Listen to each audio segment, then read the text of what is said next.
What's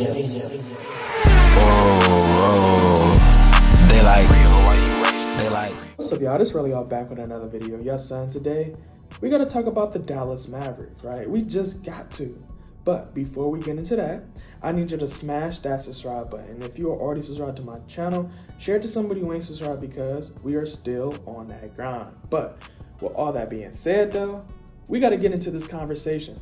As a lot of people can just imagine, this season is going to mean a lot for Kristaps Porzingis, right?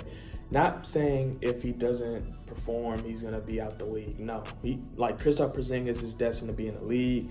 He has showed enough to where he's here to stay, right? But I will say he has to prove that he is still a player that can be a second option and a player that can still be categorized as a star, right?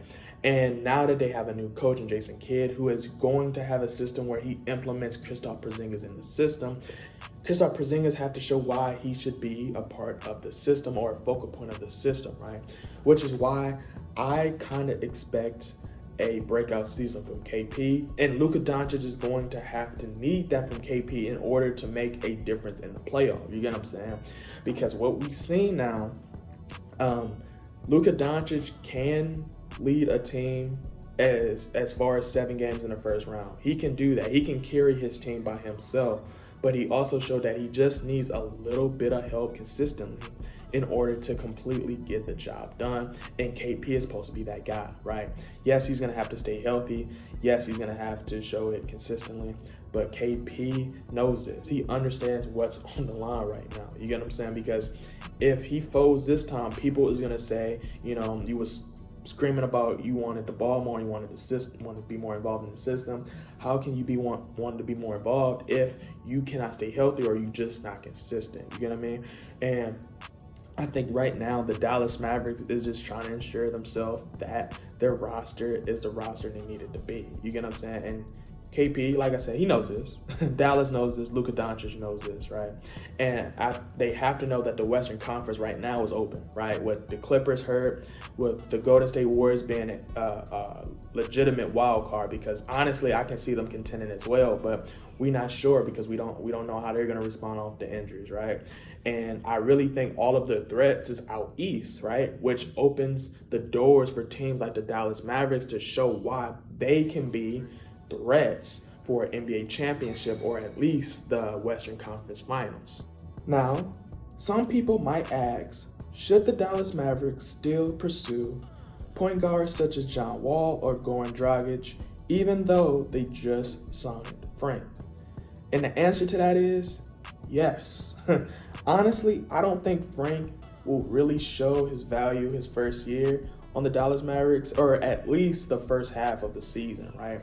I think, yes, y'all got a young point guard in Frank Ntilikina, who is 23 years old, but he still has a lot to prove, and I think he's not going to he's not going to necessarily prove that in at least his first season, right? His first half of the season, because, right, they still have to get him a part of the system, and they have to basically tell him what his role is, and obviously he's not going to be a first or second option right off the bat, right? He's probably never going to be destined to be either one of those because that's Luka and KP. You get what I'm saying?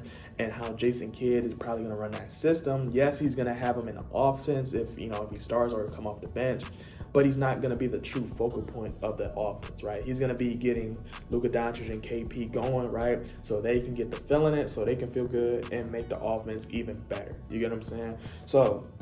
And honestly, I think Goran Dragic should be on their radar. I know Toronto Raptors is trying to get a trade, but honestly, I think they can actually finesse a buyout. I don't really think the market for Goran Dragic is going to be as high because I think a lot of teams recently has been noticing if they just stay true to their gun, that player is going to hit the market, right? Especially if they have a contract that's just kind of large. You get what I'm saying? And I feel like Goran Dragic is a legitimate piece. Like, he is a starting caliber point guard, which he is underrated for that fact.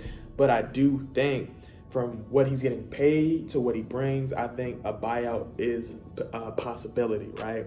And I feel like it's a high enough possibility where the Dallas Mavericks is not even really pursuing a trade because they realize that they can get him. It's just a matter of when, right? Which is honestly, in my personal opinion, why I think they signed Frank Ntilikina now because they don't want to be here in a situation where they don't have a point guard, right? But they have to anticipate that Goran Dragic might not get bought out until maybe closer to that trade deadline. And when he gets to that point, they're going to sign him. You get what I'm saying? They're going to sign him, and he's going to be on the Dallas Mavericks. I can see that being a really great fit, especially since Luka Doncic and Goran Dragic already has chemistry. They already have history. They already won a championship together. And I think it makes sense from a culture standpoint, from a strategic standpoint, especially when you want to ensure you're starting Luka Doncic, your superstar Luka Doncic, that we are trying to build a team around you. We're trying to build a contender around you, and we're trying to make sure this culture and atmosphere is what you want it to be. You get what I'm saying? And I think as they grow that, especially with a vet like Goran Dragic, is only going to get better. You get what I'm saying? Down in the comments below, let me know how y'all feel about the topics at hand. Should the Dallas Mavericks pursue Goran Dragic? Do you think this is a meaningful year for Kristaps Porzingis? And do y'all agree with the Frank Ntilikina signing? Down in the comments, let me know how y'all feel. You know, I like talking.